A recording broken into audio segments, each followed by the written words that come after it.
Atha Yoga Anushasanam. Namaste. Welcome to Unravel the Thread, a podcast for people who want to apply the Yoga Sutras to yoga practice and to life today. Available online at www.unravelthethread.com. I am Ruben Vasquez, your companion on this journey of exploration. On today's episode, Yoga Sutra 133. Sutra number 33 in Chapter 1 says, cultivating the habits of friendliness, compassion, inspiration, and equanimity purifies mind, body, and heart. This verse complements the previous one, harmonizing the effort and commitment required to maintain a single pointed focus with the habits that purify mind, body, and heart. Since the firmness of unwavering single-pointed focus may lead some practitioners towards rigidity, this verse also provides ways to moderate your attitude to yourself and to the world around you by helping you notice your biases to remove judgment. If the previous verse tried to engage your mind, this verse pertains to your emotions and your heart. Biases and opinions act as filters that influence your internal environment and behavior. Your personal history and upbringing also contribute to filters, while reinforcing other attitudes and inclinations. Whatever is happening around you also has an effect on your ways of being and attitudes. When you go anywhere, notice if an internal voice provides opinions and makes remarks about whatever you see, offering labels and judgments about anything that crosses your path. This sutra offers tools to clarify your internal environment and to promote inner peace through balanced interactions with the world around you. In other words, this verse gives you options to turn your reactivity into responsibility so that you can flow in harmony with life. Like with any other practice, the tools will probably expose areas where there is lack of clarity or where there might be high reactivity. Without struggle or strain and with no self-judgment, use the tools with consistent single-pointed focus. Start by recognizing that your point of view is individual, presenting a single perspective, and that each person has their own individual perspective as well.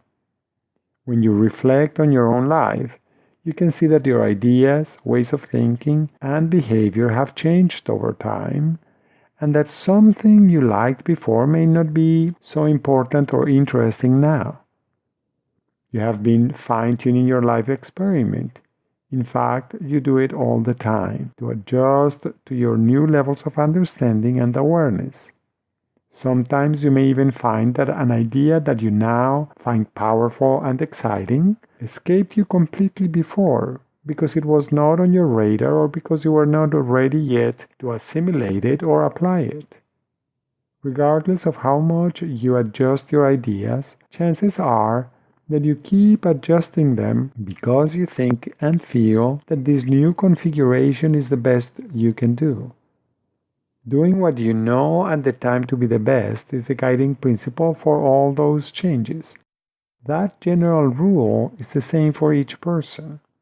As you grow and learn, you discover better ways of doing what you are doing, adjusting and transcending your previous and incomplete understanding.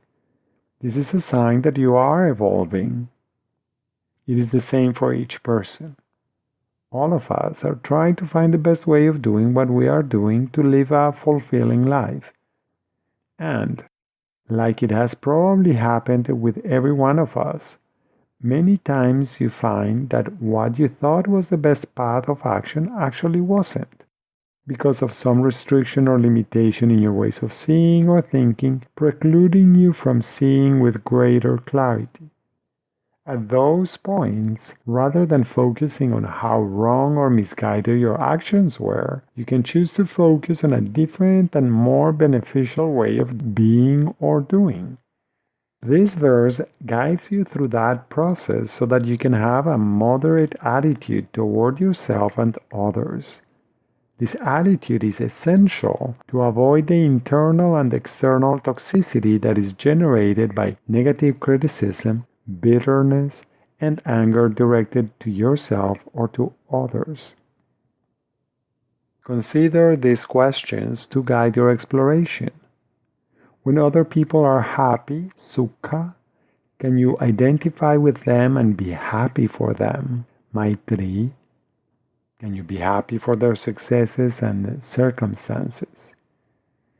When someone is suffering, dukkha, can you honestly wish for them to be free from pain and suffering, karuna? Can you delight in and be inspired, mudita, by somebody else's virtues and merits, punya? As you notice actions, words, or behavior that are unkind, apunya, can you pause and try to remove your biases by considering the situation with equanimity, upeksha, from different perspectives and afford the person the benefit of the doubt? As you see somebody doing something you disapprove of, can you remember that you're not perfect, that you have made mistakes before, and that probably you will make mistakes in the future? What are the conditions that you place on somebody else in order to accept them, forgive them, befriend them, assist them, and love them? You can also reflect on this sentence. Even though I may not understand their actions, every person around the world is trying to find peace, joy, and love. After reading these suggestions for exploration, you may get the feeling that you are supposed to let anybody do anything, even things you know to be unfair or harmful. However, consider what happens when somebody inadvertently steps on your toes. You probably find a way to remove your foot from under his foot, and you let the person know that they were doing something that was causing you discomfort or pain. In other words, you do what you need to do in order not to be harmed or in pain.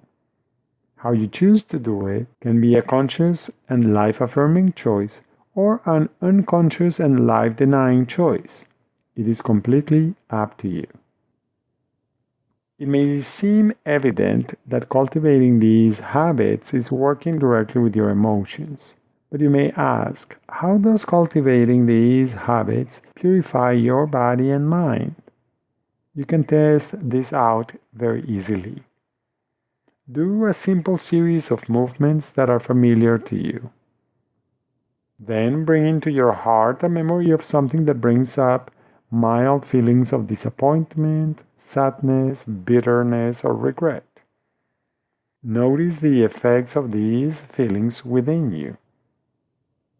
Keep those feelings and repeat the same series of familiar movements. Then pause the movements, close your eyes, and feel. Did the movements feel different from the first time?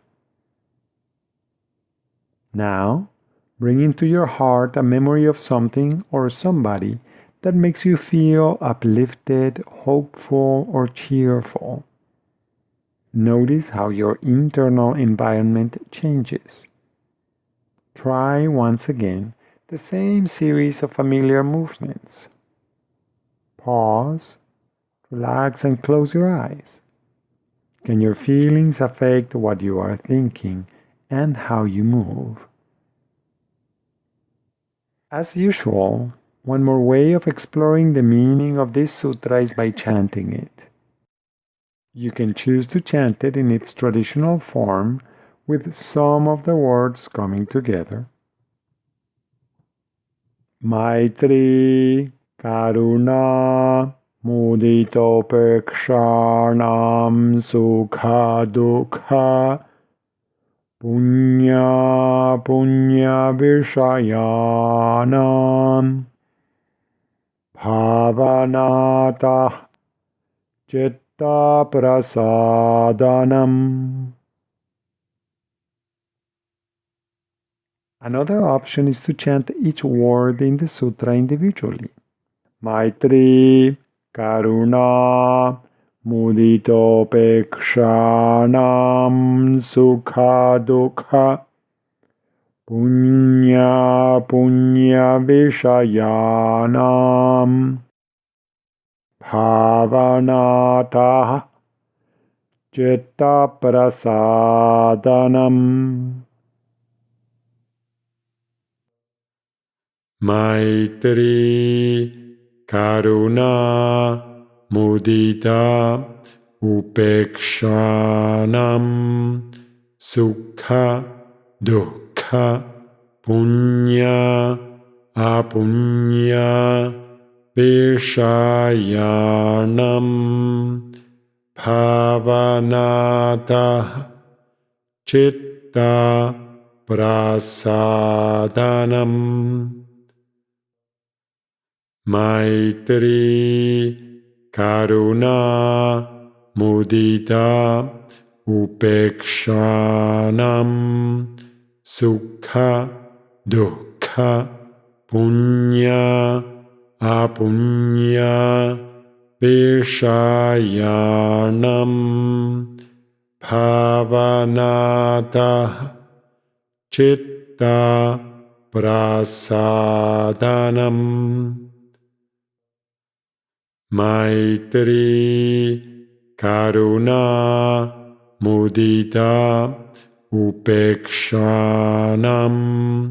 Sukha, Dukha, Punya, Apunya, Vishayanam,